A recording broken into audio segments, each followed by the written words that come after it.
Creepers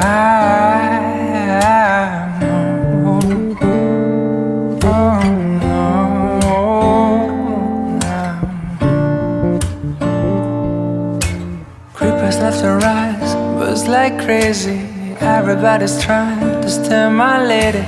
Spiders in the mirror and things can't be right. Back to the scene of a Friday night, to a blessed collision still frozen tight.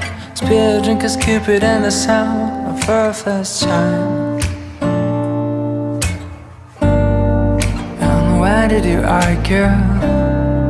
We're dreaming of those eyes, the best part of my life.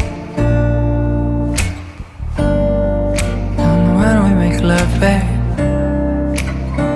don't make a sound, the clock won't turn around. Ooh, you turn around, 2,000 little fires. And ooh, your circle is spreading.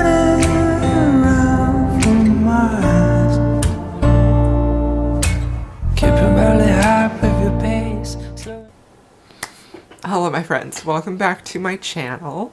Welcome to another reading vlog. Today is Monday and I am determined and I'm not just determined to, I want to get this vlog started early and so I can give myself enough time to really get you or give all my thoughts on the books that I'm going to be reading. And I'm really excited about reading right now because if you follow me on Instagram or Goodreads and you've seen like what I've been reading recently, I kind of recently went down a little cowboy romance wormhole. So I did the Elsie Silver last week and then I did the 2 Lila Sage books that are out. I'm going to have, you'll probably see it before this video comes out, maybe a video of recent reads that contemporary romances that I've been reading.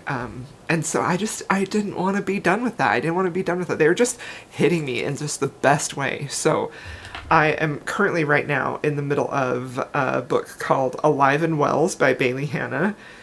This is a new to me author, and I feel like I know Jen and Jessen have both read this, and I feel like I haven't checked with Jen yet, I need to, but Jen was telling me about some cowboy romances she was reading, and I think this is the one that she really liked because she said it sounded like she really knew what it was like to work on a ranch, because I just read a scene where they're branding cattle and vaccinating the calves, and it seemed very realistic, very true to life, you know. And the thing that is interesting too is the heroine in this, I'll tell you the synopsis in just a sec, I'm sorry I always do this.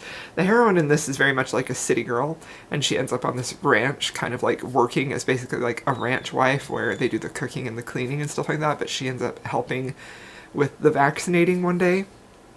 But when she first arrives at the ranch, she makes a comment about how she heard a horse braying, and immediately, like, I'm a horse girl. I grew up on a farm. We had horses my whole life. I wanted to be a horse trainer when I grew up. I worked as an apprentice trainer until I was like 20, so not very long, but that was my dream, and then it was just like, didn't end up working out, you know?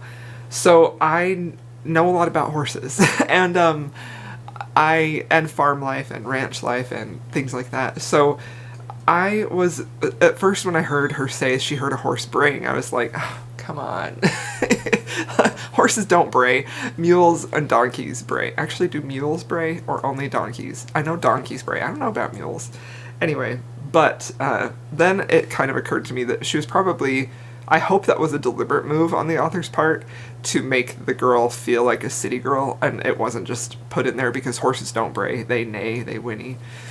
Just a little thing there. So anyway, that's what I'm currently reading. I'm really enjoying it. The basic premise of it is that the book opens really powerfully. She is in an abusive marriage. Her husband is extremely mentally and emotionally abusive with her, and things come to a head one night. She's been trying to figure out how to leave him, and her life is in immediate danger. She ends up leaving that night.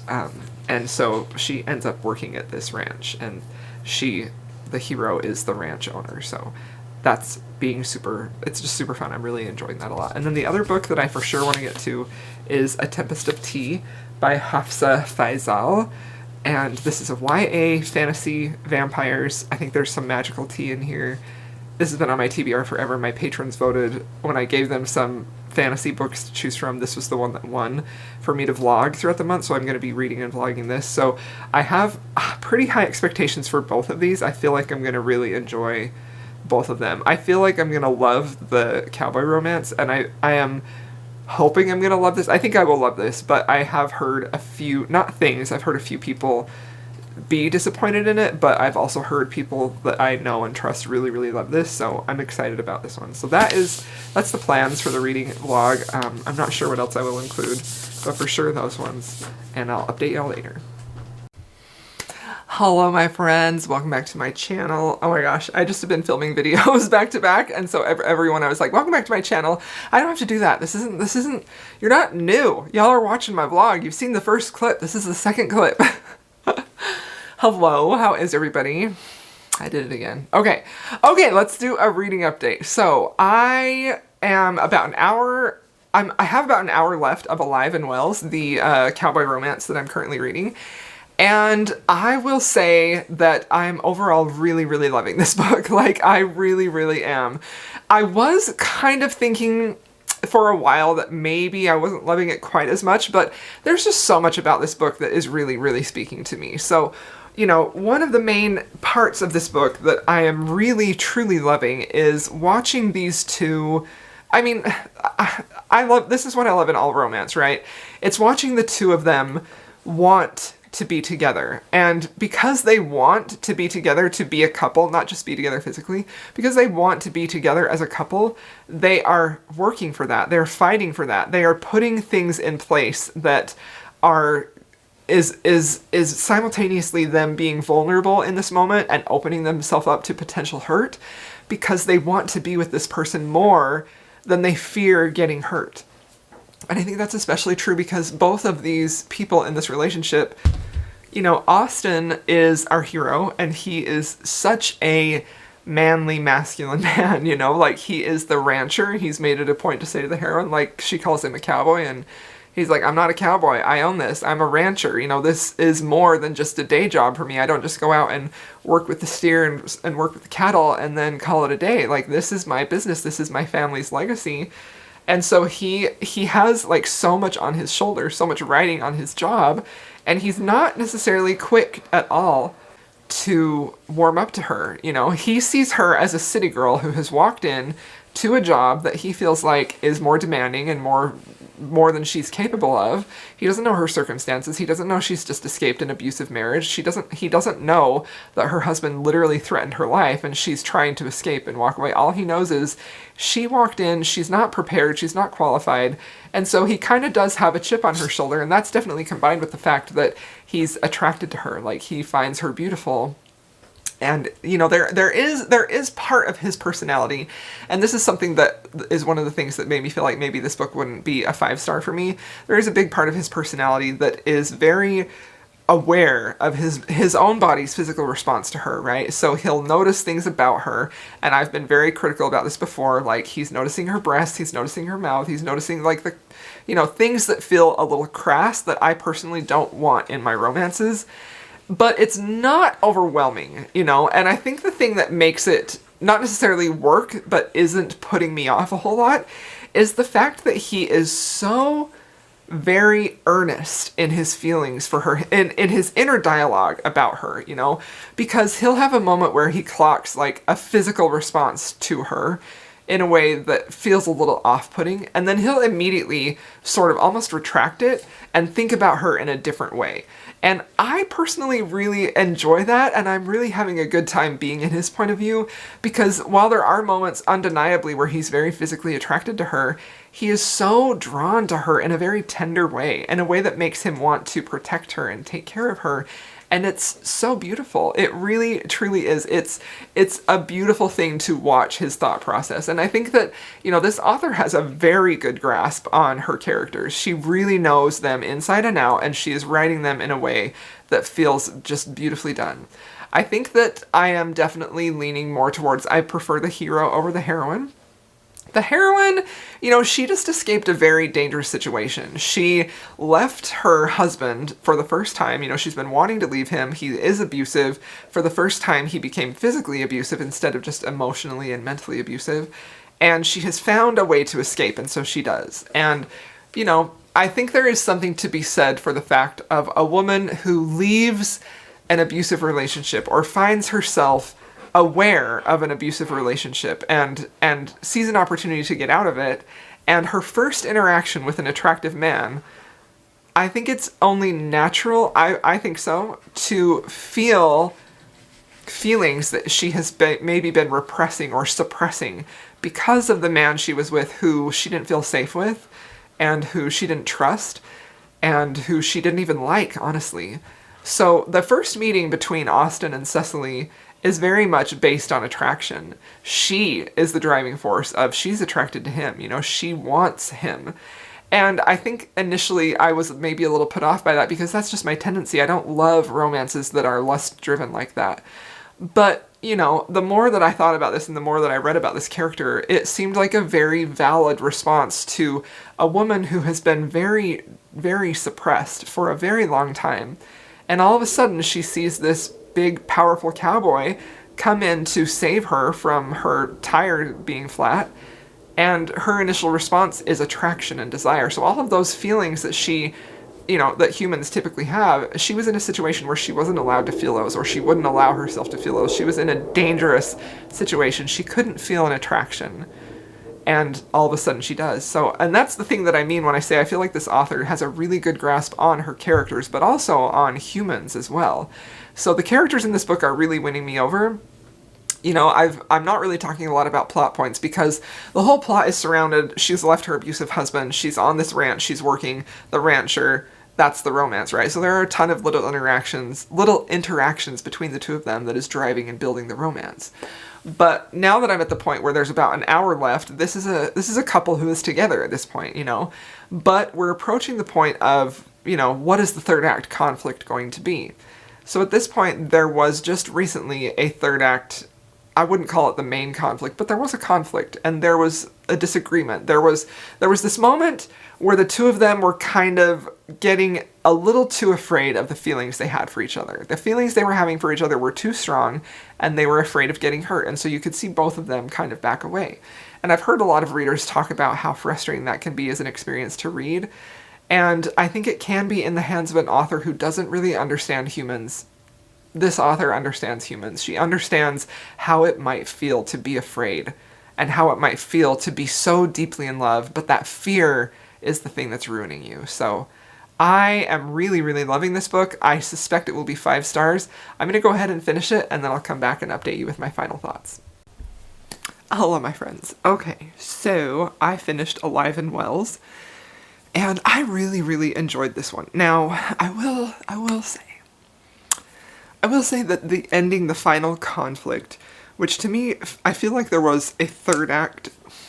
I feel like the very final conflict didn't entirely work for me. I was kind of hoping for more, because the whole point of the book is her running away from her abusive husband and finding refuge on this ranch and this new lifestyle and meeting Austen, who heals so much of her. And their relationship was developed so beautifully. I really felt like I loved how this showed them both being so willing to open up and trust, but also it was shown to be like very tentative between them. And I thought that balance between a bit of hesitancy to open up and to trust again, to try and protect yourself from being hurt, with wanting to share, wanting this person in your life. Like, I feel like that was such a beautiful and masterful blend in here. I thought it was really, really well done.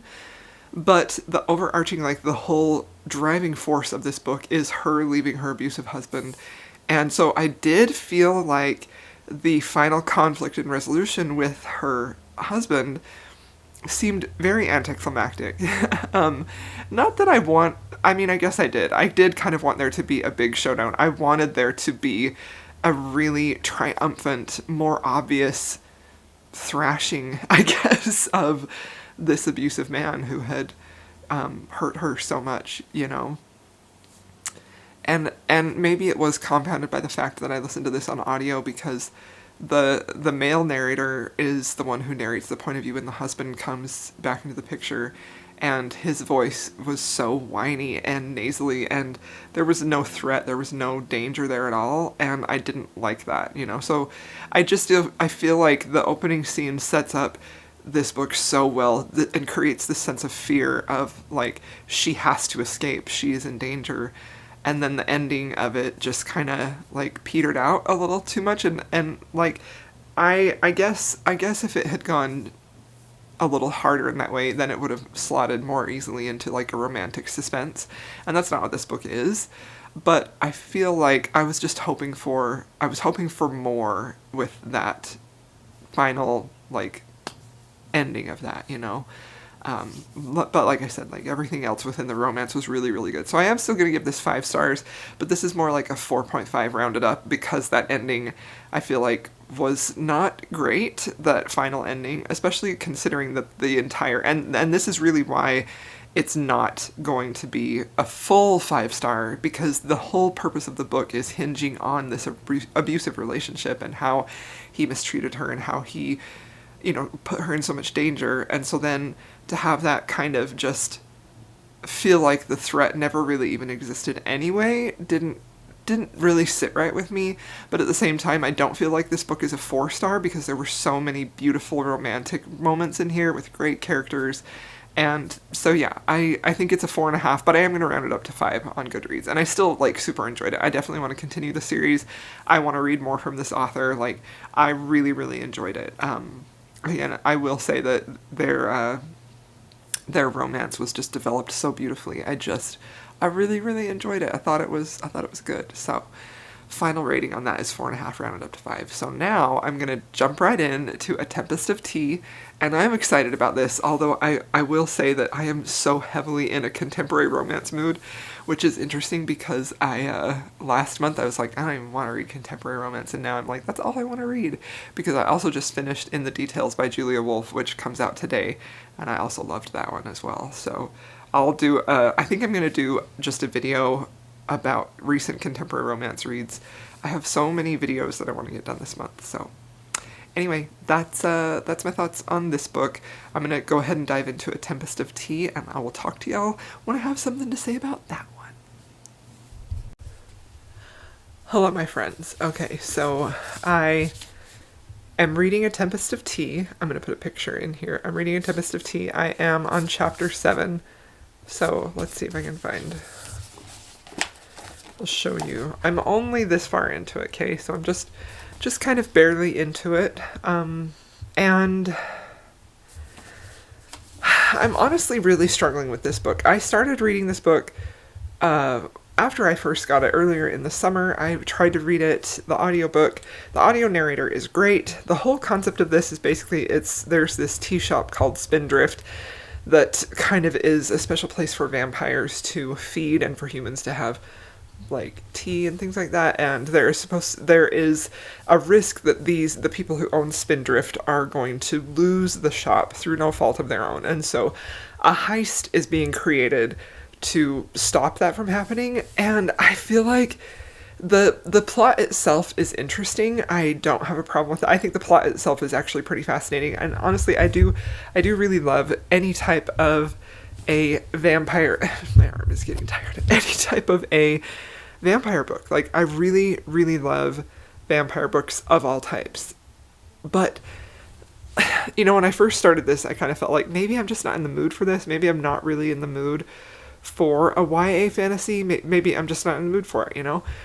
But now, having come back, like, I started the book over because it had been so long, so I wasn't sure what I had missed and what I hadn't. And I'm just convinced that this writing style, I don't vibe with this author's writing style at all. This is so surprising to me, because this author, Hafsah Faizal, has written the We Hunt the Flame series, which is a very popular, very successful YA series.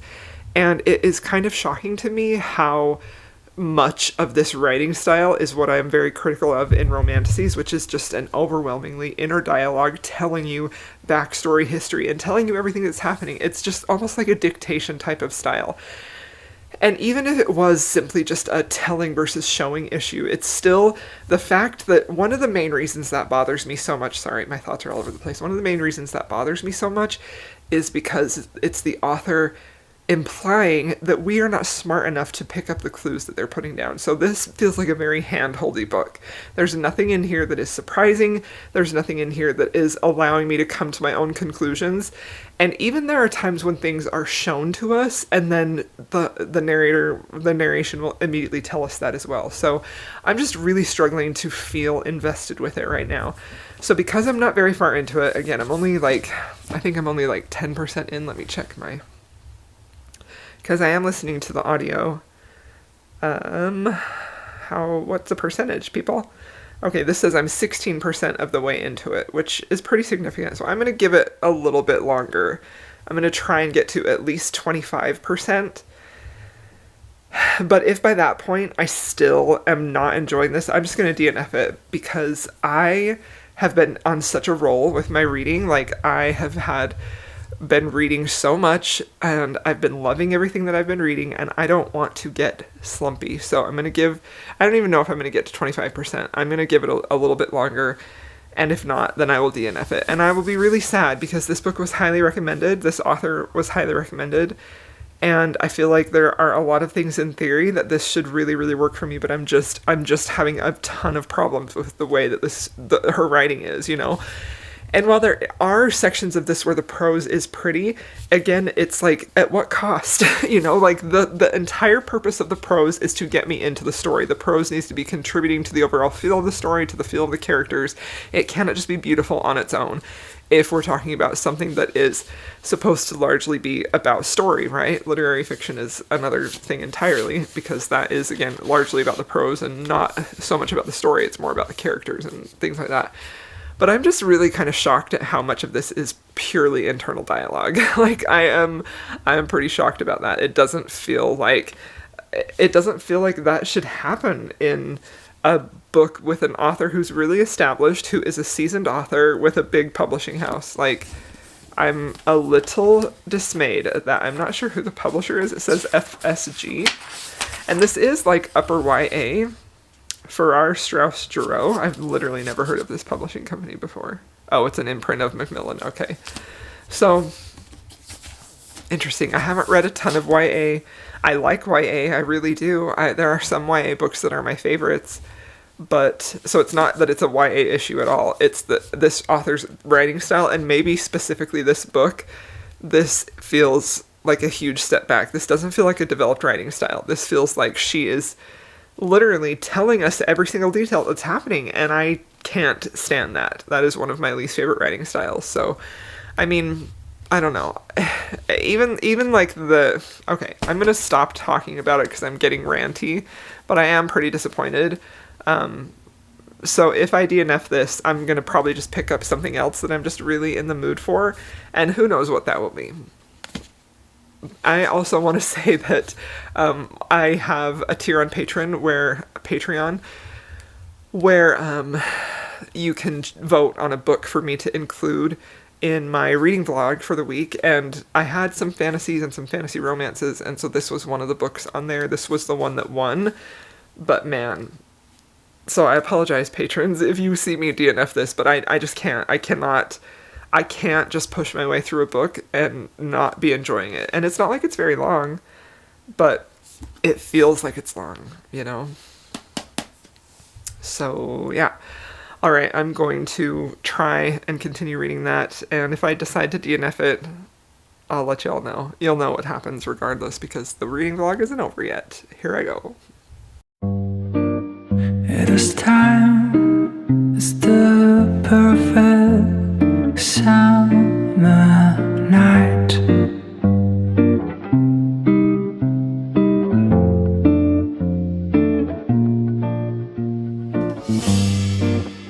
Those three words are spelled out in your eyes.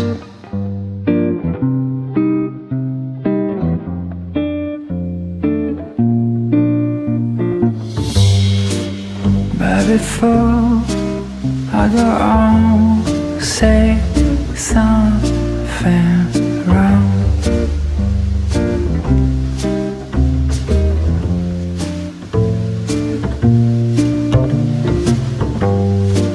I just hope I'm by my tongue.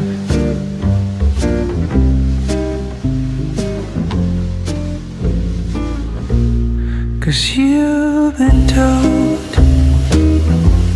too many times.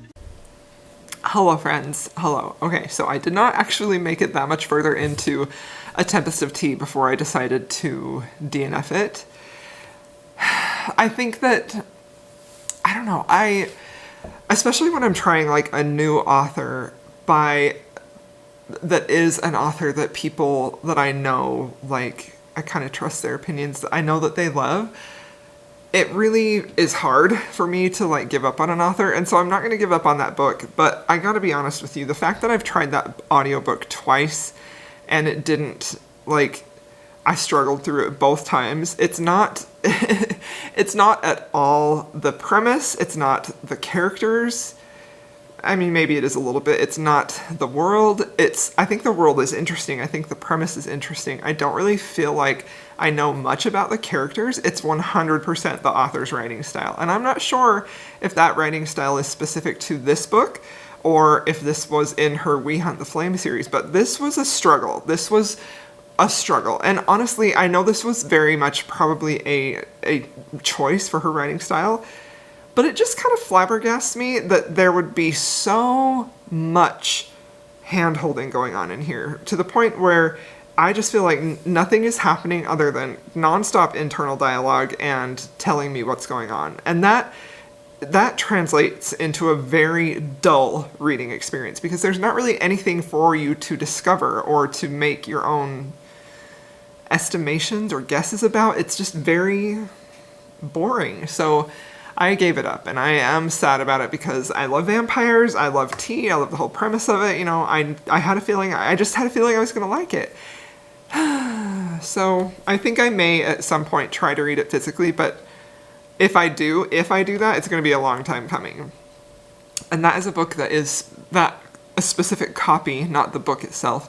My physical copy, actually I put it on my bookshelf.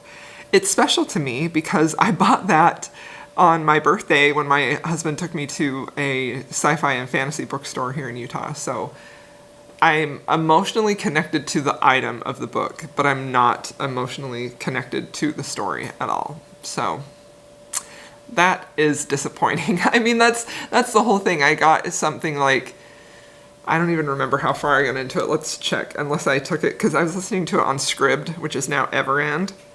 And I don't think I was very far into it. Oh, I was only 16% into it, which is not that far, but it was far enough to just feel like, I just don't care. I just don't care about these characters at all. And like, it's interesting because I was just talking about, I just did a Patreon exclusive video where I was going over the first chapter of a romantasy that I've been reading. I'm currently reading it right now. It's The Red Woman and the White Bear. And I was basically breaking down that first chapter. I think actually I have that video set up where you can buy it individually if you want. And I go into a complete breakdown of that first chapter. And one of the things that I talk about in that video is, what is it that's going to get me invested in a character to want to follow them on their journey from the get-go, you know? So I feel like it's interesting that this book just really did not have that element at all. So, for me anyway. So that's disappointing. So I thought maybe I would go into The Spell Shop next, because that was also on my September TBR.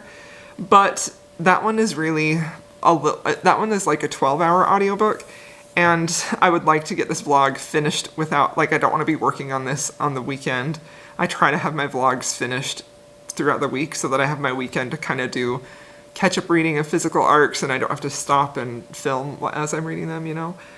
So I decided to go with the Pumpkin Spice Cafe, which is also on my September TBR.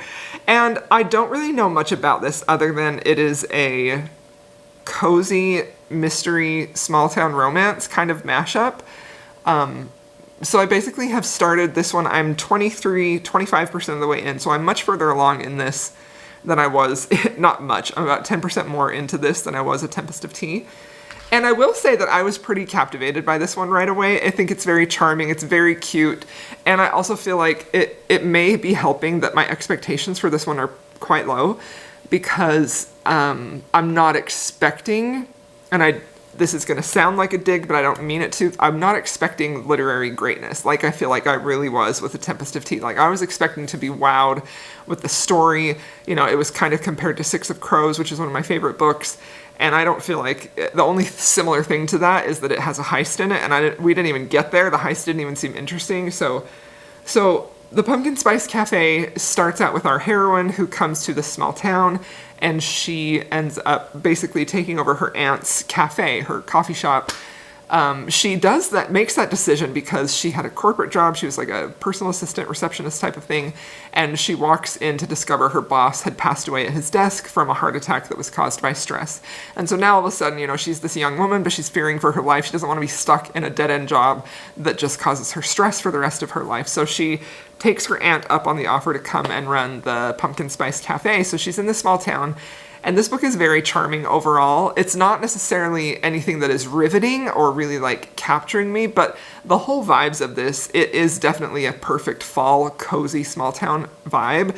And I do like the heroine, like she is very endearing because she is a little bit inept at running the cafe, but not in a way that makes you think she's like too stupid to live, you know?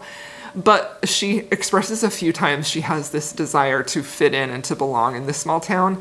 And that is really, really endearing, I feel like, because it's not in a way that is like whining or anything, but she sees moments with people in the town and she's like, oh, I wonder if maybe they would invite me to book club. And it's just very cute. I will say overall, though, I don't really know what the mystery is, and I'm not super invested in the romance, and I do feel like the romance is moving a little quickly. So I don't know. I'm liking it though. It's fun. It's fun. We'll see how it goes at the end. So yeah, I'm gonna continue listening to that. It's a short one. I've got 2.5 hours left in the audiobook, which is not long at all. So yeah, I'll keep you updated on that one. I probably won't come back until I finish reading that one, and then I will review it for you and let you know. So thanks for coming along on this vlog. I'll see y'all soon. Hello, my friends. Okay, so here we are at the end of this vlog, and I finished the Pumpkin Spice Cafe. Y'all, I don't know. I'm conflicted. Not really. No, I'm not. I'm conflicted in the way that I feel like this is not quite a 2-star read for sure, I think. But I also feel like a 3-star read is a little generous. I feel like maybe my star ratings are shifting a little bit. Because usually for a book to be 2 stars, there has to be something about it that I think is either poorly done or it pisses me off. And I'm not talking about like character or plot stuff. Something about the book itself pisses me off, you know?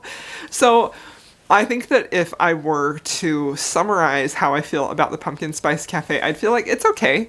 It's fine. I think the thing about this book that makes it not really a favorite for me is that it feels overwhelmingly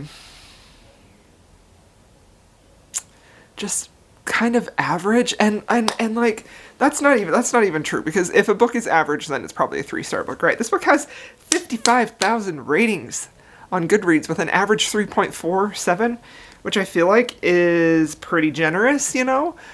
I mean, so okay, let's talk about the pros of this book. The pros are, I think that overall, this really encompasses a very cozy fall vibe really, really well. You have great small town vibes. You have the whole cafe element there. I don't know that this really truly feels like a fall read. It does feel cozy. But I don't really feel like this works successfully as either a cozy mystery or a romance. What it feels like to me is this book is trying to appease or appeal to a lot of different readers. So it has a small town romance in there. It has some spice in here, or some steam, which definitely seemed like out of place and almost not almost, it felt very much like a huge tonal shift. Like that's how I feel about this book overall, is that the tonal shifts in this book are kind of wild, because we would go to this very like homey, small town, cozy feeling place, and then it would immediately switch to a like a little bit of an angsty feel, or it would change to the steamy scenes, and they would be very like, it felt like it. I feel like I've gotten this kind of a lot recently. I'm going to be talking about this in an upcoming video when I review my cowboy romances. But I feel like a lot of these small town authors are trying to replicate what Elsie Silver did with Cade, Eaton, and Heartless, and that is like a very cozy feeling small town vibe with like a really dirty talking dominant hero in the bedroom. And I just feel like a lot of the times that doesn't work because the tonal shift is just too wide, it's too vast. And this hero specifically, like, he is a cinnamon roll in every sense of the word. And he's actually the reason that most of the conflict occurs in the relationship, because he assumes things on the heroine. Like, miscommunication is a huge part of this, and miscommunication in a way that I find frustrating as someone who is, in general, has a very high tolerance for miscommunication. I feel like it's typically very realistic, and it doesn't bother me. I feel like one of the most difficult things in any relationship, whether it's a romantic relationship, a friend relationship, is being able to effectively communicate with one another and to break through barriers or conflict or to repair relationships. And so whenever I see miscommunication happening, it doesn't really frustrate me unless it feels very weak or very thinly veiled, as in it's just there for a reason for them to break up. And that's really what I felt like happened here. Also, I feel like the mystery element in here was very half-hearted. It wasn't fully developed. It really didn't feel mysterious at all. It just sort of felt like it was thrown in there. And so I feel like this book is really everything that I don't like about books, in that it has a lot of tropes, it has a lot of themes, it has a lot of, pieces drawn from here or here, things that the author assumes is popular or that readers are going to want, and then kind of puts them all together. So we end up having this like Frankenstein concoction of a book that is trying to be cozy, trying to be small town romance, trying to be a mystery, trying to have a dirty talking hero, and I don't feel like it really does any of those successfully, The romance went from 0 to 60 really quickly, like a little too quickly for my taste. I really feel like there needs to be more emotional development in the relationship, and I do think it's interesting coming off of the heels of Alive and Wells, which I feel like had miscommunication in there, but it felt so real and raw and true to the situation and the characters. And then we come into Pumpkin Spice Cafe, and the miscommunication in here, it just seemed like really shallow and weak and just very plot devicey, So I don't particularly feel like this is a terrible book, but I also don't feel like it's particularly successful. I think that if you are wanting a book that is just a cozy fall read, and that's top priority for you, like if you only want that vibe and you have a pretty high tolerance for everything, like a weak romance or a weak mystery, then I think this book would work for you. I feel like if you were in a mood where that's what you want is a cozy fall read, then this would probably fit the bill. And I do feel like if I had read this book maybe when the weather was a little cooler or it was like a rainy fall day, I probably would have been more tolerant for those things, But combined with the fact that, essentially this is a contemporary romance, a small town contemporary romance, and I have been reading a lot of those recently, this is by far the weakest of the bunch, I just read the Lila Sage books, those two cowboy romances with a small town, loved those a lot. I read Alive and Wells. I'm reading another, after I finished this book, and after having two books that kind of didn't work for me at all, I needed to go into something that I knew was going to work for me, and so because I'm in such a cowboy romance mood, I immediately went into another one of those. So this one that I'm currently reading is not going to be included in this vlog. I apologize, but it is Here With Me by, is this Brooke Montgomery? Yeah. So this is hitting the spot for what I want from a small town cozy, it's not even cozy, a small town cowboy romance, small town romance, a small town contemporary romance. So yeah, I think that I don't particularly feel like Pumpkin Spice Cafe is necessarily worth your time unless you really, really want cozy fall vibes and save this for a day when you just want something cozy and maybe you're reined in and you have a cup of like tea or hot chocolate or whatever. Like I think it could work for you then. But I think that maybe I just picked the wrong day for it because it's, you know, we had a little bit of a cold spell, and even though I'm wearing a hoodie, it's hot today. It doesn't feel like fall.